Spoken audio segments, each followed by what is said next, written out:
one of ours. Take that.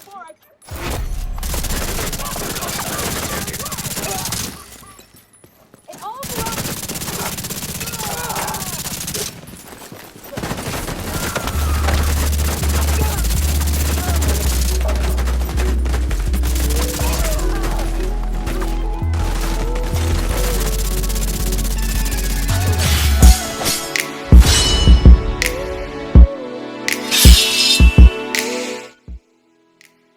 Hello everyone, what's good? Hope you all are doing well. It's been a while since the last upload. So in today's video, I'm going to showcase an AR build that's absolutely worth running.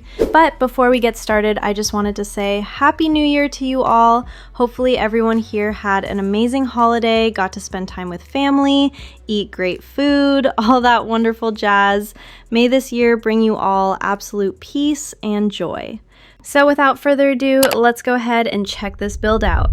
So guys, this is a really good setup, and for the amount of damage it puts out, the survivability is amazing. And with the addition of the Memento exotic backpack, your survivability gets a huge increase. Some of you may have noticed that I run Memento with a lot of my setups, and that's because it's so effective in PVE. So for anyone new, the Memento exotic backpack helps increase survivability by adding a great amount of armor regeneration. And survivability becomes crucial when you're running activities on challenging or heroic, especially if you're playing solo. And one of the best ways to incorporate survivability to your builds is by running the exotic Memento backpack. But not only does it grant armor regeneration, but it will also increase your DPS and skill efficiency as well. This makes it a super flexible piece that benefits you with whatever role you're playing. Plus, it's also a great piece to use for setting up hybrid builds. Now, as far as the weapons, you have several options, but at the moment, I'm running the Chameleon and Lexington.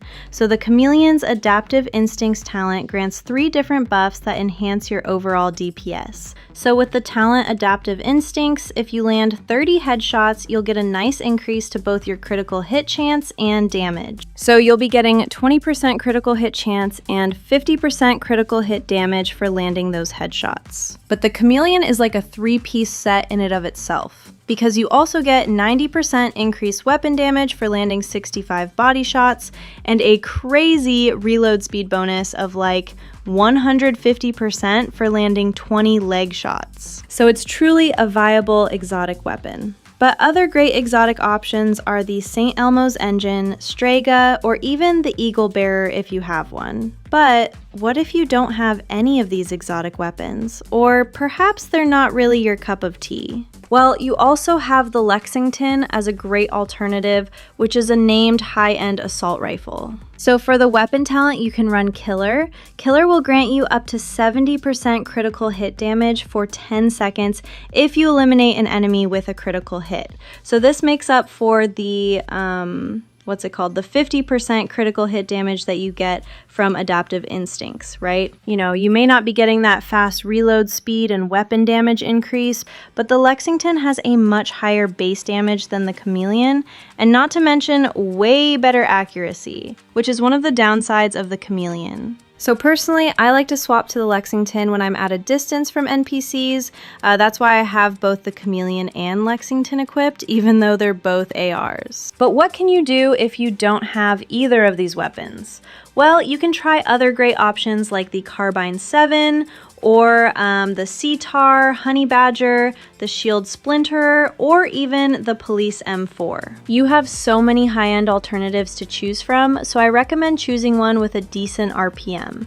Any AR with a range of like 800 to 900 RPM should be good. Now for the mask, a Bellstone Armory piece for the 1% armor regeneration bonus with armor and crits. Then for the vest, the Equalizer with weapon damage and crits. This is a named unit alloys chest piece, so it comes with the Perfect Obliterate talent. With Perfect, you get an extra 4%, making it 24% increased damage, as opposed to 20% from the normal Obliterate, which is really nice. So basically, critical hits will increase your total weapon damage by 1% for 10 seconds. So that's about 24% added weapon damage in a very short amount of time, since max stacks is 24. Then for the holster, Salvo, which is another named unit alloys piece that always comes with a 5% rate of fire attribute. And since this is the second unit alloys piece, I not only get an additional 5% rate of fire, but I also get a 20% assault rifle damage increase. Then for the knee pads, Emperor's Guard, which is another named piece that always comes with a 1% armor regeneration attribute.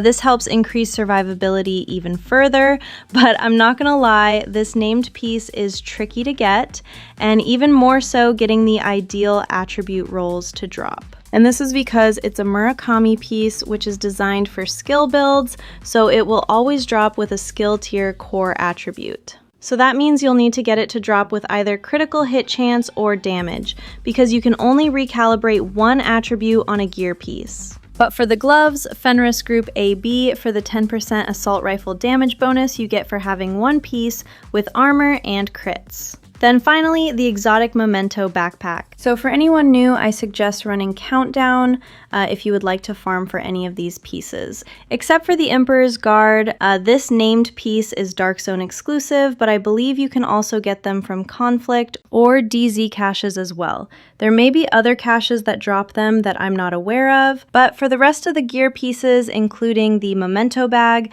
farming Countdown would be your best bet. Countdown needs to be called Loot Down. Like, you get so much loot from Countdown, it's crazy. So just make sure you have plenty of space in your inventory. And if you're new and wondering how to access Countdown, just pull up your minimap and you can either go over to Matchmake, and it should be at the bottom right here, or you can hover over to the top right side of the open world map and select it from here. But aside from the large loot volume, you can also select targeted loot. So this makes it a great place to farm for specific pieces. So say you need the Memento bag, well, you can select backpacks as your targeted loot, and you will have an increased chance of getting Memento or any other exotic backpack within the general loot pool. Same thing with both the Equalizer and Salvo pieces, since these are both unit alloys pieces, just select unit alloys as your targeted loot and you're good to go. Also, don't worry too much if you don't have the Emperor's Guard knee pads, just go with a Walker Harris, or you can even go with one piece of Eminence armaments. They both grant a 5% weapon damage bonus for just having one piece equipped. But as long as you have the Memento backpack, you should be good to go. Now for the stats, in case anyone is curious. 49% critical hit chance and 129% critical hit damage on the Chameleon, but try not to exceed 40% critical hit chance if possible. Because remember, you're getting 20% from Adaptive Instincts, so you want to leave room for it because the critical hit chance cap is 60%. So ideally, once you hit 40%, you can just add more critical hit damage by way of mods, gear recalibration, or whatever if possible. And for the Lexington, 44% critical hit chance and 139% critical hit damage. And here are the mods that I'm using for my Lexington. I know many of you have been asking for me to show my weapon attachments, and if you need more time to look, you can always just pause the video. Now for the skills, I play aggressively with this setup. Well, I play aggressive in general, so I'm running the Ballistic Crusader shield, and this is actually the Striker variation. So you can get this from the Firewall Weapon Specialization tree, and it will also slightly increase your damage output, so it's perfect for aggressive playstyles. And for the secondary skill, I recommend the Reviver Hive if you're playing solo, or even in a group. The Reviver Hive is a lifesaver, but it's optional, so you can also just go with whatever floats your boat. Now, as far as the command link global modifiers, I'm still currently unlocking them, but at the moment I'm running the Spearhead active modifier, which is basically the assault companion that fires a rocket launcher at NPCs. But for the passive modifiers, Armor Regiment, Rapid Tactics, and Command Discipline, this build isn't really reliant on modifiers, although they help a lot, but feel free to go with whatever you prefer. These are just what I chose from what I've unlocked at the moment. And that's gonna do it for today's video. I've been playing Arc Raiders recently, if anyone's been curious as to what I've been up to. It's a lot of fun if you ask me. But anyway, thanks for watching, and if you guys have any questions, please don't hesitate to leave them for me in the comments section. Also, if anyone needs help with anything in-game, I do have a Discord server with an amazing community of Division 2 players, so whether you need a team for in-game activities, raids, or whatever, you're more than welcome to join.